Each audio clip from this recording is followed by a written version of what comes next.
पद्धतीने पक्ष फोडले जात आहेत, घरं फोडली जातात, तर ही शक्यता नाकारता येत नाही. पण शेवटी प्रत्येकाने आपल्याला काय करायचं हे ठरवायचं असतं. ज्या पद्धतीने उद्धवजींचा पक्ष परत फुटला याचा अर्थातच मी जाहीर निषेध करते, कारण का लोकशाहीसाठी अशा गोष्टी आहेत. पैसा टॅक्स पेयरचा आहे, आमच्या सर्वांचा आहे. जे लोक पैसे भरतात त्याचा पैसा आहे, त्या पैशाचा वापर करून ब्लॅकमेलिंग केलं जातं पॉलिटिकल. बघा, आमचा अनुभव एजन्सीजचा आहे. आत्ताचं मॉडेल काय मला माहिती नाही. आमच्या काळात काय झालं मला माहिती आहे. आमच्या काळात agency, ice, income tax, CBI आणि ED आणि वॉशिंग मशीन ह्याच्यावरच त्या काळातल्या आमचा पक्ष फोडला तेव्हा काय काय झाले उभ्या महाराष्ट्राने देशाने पाहिलं. आत्ताचे लेटेस्ट मॉडेल काय माहिती नाही. अनेक नंबर्स वगैरे कानावर येतात. खरं खोटं देवालाच ठाऊक, त्यांनाच उत्तर द्यावं लागेल. पण जे झालं हे दुर्दैवी झालं आणि लोकशाहीसाठी हानिकारक. तिथे नार्वेकर आहेत, ते काय बाहेर राज्यातून किंवा देशातून आलेले नाहीत ना.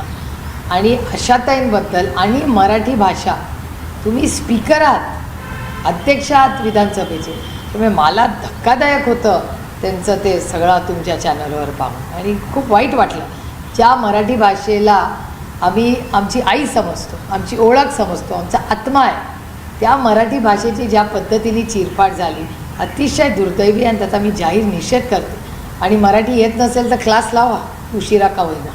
काही अयोध्येमध्ये जे लोक दान करतात त्याच्यामध्ये घोटाळा झाला आहे. दुसरीकडे उज्जैन महाकालची भूमी आहे, त्या भूमीमध्ये देखील त्या जमिनी विकत घेण्याचं काम तिथले मुख्यमंत्री करत आहेत. आणि दोन्ही हिंदूंची श्रद्धास्थळं आहेत, श्रद्धाशक्ती आहेत, त्या ठिकाणी मोठे घोटाळे भाजपच्याच लोकांकडून केले जात आहेत असे आरोप होत आहेत.